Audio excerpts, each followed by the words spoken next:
മമ്മൂട്ടി, മോഹൻലാൽ എന്നിവരെ കേന്ദ്ര കഥാപാത്രമാക്കി ഐ.വി. ശശി ഒരുക്കിയ ചിത്രമാണ് നാണയം. ടി. ദാമോദരനാണ് സിനിമയ്ക്കായി തിരക്കഥ ഒരുക്കിയിരുന്നത്. ഇപ്പോൾ സിനിമയുടെ ഒരു പഴയ റിവ്യൂ ആണ് സോഷ്യൽ മീഡിയയിൽ വൈറലാകുന്നത്. ഒരു പഴയ സിനിമാ വാരികയിൽ നിന്നുള്ള സിനിമയുടെ റിവ്യൂ ആണ് ശ്രദ്ധ നേടുന്നത്.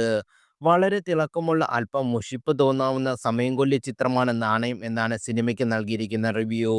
100-ൽ 44 മാർക്കാണ് സിനിമയ്ക്ക് നൽകിയിരിക്കുന്നത്. മോഹൻലാൽ ശബ്ദ നിയന്ത്രണത്തിലും അഭിനയത്തിലും മികച്ചു നിന്നപ്പോൾ മമ്മൂട്ടി പ്രേമരംഗങ്ങൾ ഒഴികെ ബാക്കി രംഗങ്ങളിൽ മനസ്സിൽ പതിയുന്ന രീതിയിൽ അഭിനയിച്ചിട്ടുണ്ട് എന്നാണ് റിവ്യൂവിൽ എഴുതിയിരിക്കുന്നത്. പല രംഗങ്ങളും തന്ത്രപൂർവ്വം പഴയ സിനിമകളിൽ നിന്ന് എടുത്തതാണെങ്കിലും തിരക്കഥയുടെ കെട്ടുറപ്പിൽ അത് ആസ്വാദകരമായി എന്നും റിവ്യൂവിൽ കൂട്ടിച്ചേർത്തു. ഇന്നത്തെ റിവ്യൂസ് വളരെ കടുപ്പമാണെന്ന് പറയുന്നവരോട് എന്ന ക്യാപ്ഷനോടാണ് ഒരാൾ എക്സിൽ വാരികയിലെ ചിത്രം പങ്കുവച്ചിരിക്കുന്നത്. സിനിമയുടെ എഡിറ്റിംഗും ഗാനങ്ങളും പശ്ചാത്തല സംഗീതവും ശക്തമായ രീതിയിൽ ഈ റിവ്യൂവിൽ വിമർശിച്ചിട്ടുമുണ്ട്.